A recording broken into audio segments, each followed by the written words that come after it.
যাত্রাপুর থানার অন্তর্গত থলিবাড়ি ADC village এলাকায় বড়সড় সাফল্য পেল আরক্ষা প্রশাসনের যৌথ বাহিনী। প্রায় ৩ ঘন্টার বিশেষ অভিযানে একটি পরিত্যক্ত স্থান থেকে উদ্ধার করা হয়েছে মোট ২১১ কেজি শুকনো গাঁজা। যাত্রাপুর থানার ওসি পার্থনাথ ভৌমিক জানান, গোপন সূত্রের ভিত্তিতে পুলিশ, টিএসআর জওয়ান এবং ত্রিপুরা স্পেশাল ফোর্সের সদস্যদের নিয়ে প্রায় ৪০ জনের একটি যৌথ দল অভিযান চালায়। অভিযানের সময় কৃষি জমির পাশের একটি ছড়ার ধারে মাটির নিচে লুকিয়ে রাখা প্লাস্টিকে মোড়ানো ৬০টি বস্তা থেকে এই বিপুল পরিমাণ গাঁজা উদ্ধার করা হয়েছে। পুলিশের প্রাথমিক অনুমান, উদ্ধার হওয়া গাঁজার বাজার মূল্য প্রায় ৫০ লক্ষ টাকা। তবে এই মাদক কারবারের সঙ্গে কারা জড়িত তা এখনও নিশ্চিত হওয়া যায়নি। ঘটনার তদন্ত শুরু করেছে যাত্রাপুর থানার পুলিশ। ওসি পার্থনাথ ভৌমিক জানান, মাদকমুক্ত সমাজ গড়ার লক্ষ্যে এই ধরনের অভিযান আগামী দিনেও অব্যাহত থাকবে। পাশাপাশি মাদক বিরোধী লড়াইয়ে সাধারণ মানুষের সহযোগিতাও কামনা করেছেন তিনি। যাত্রাপুর থেকে নিজস্ব প্রতিনিধির রিপোর্ট, টিভি 100 বাংলা।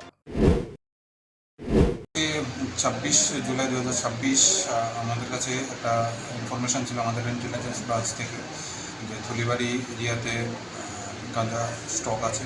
তো অ্যাকর্ডিংলি এসটিএফ, যাত্রাপুর থানা এবং ইন্টেলিজেন্স ব্রাঞ্চ মিলে আমরা ওই জায়গাতে রেড করি। ওই রেডে আমরা 7টা ড্রাম, টোটাল ২১১ কেজি গাঁজা সিজ হয়। উদ্ধার প্রক্রিয়া সম্বন্ধে একটু কীভাবে আপনারা এগুলো উদ্ধার করলেন, কোথায় মজুদ ছিল?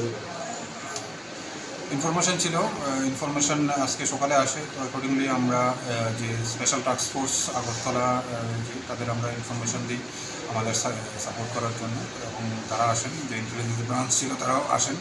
Accordingly Jatrapur TS staff officers Tholibari একটা ছড়ার যে বাঁধের পারে অনেকগুলা 7টা ড্রাম মাটির নিচে রাখা ছিল, ওইগুলা মাটির নিচে থেকে আনতে হবে। কাউকে গ্রেফতার করা সম্ভব হয়েছে কিনা?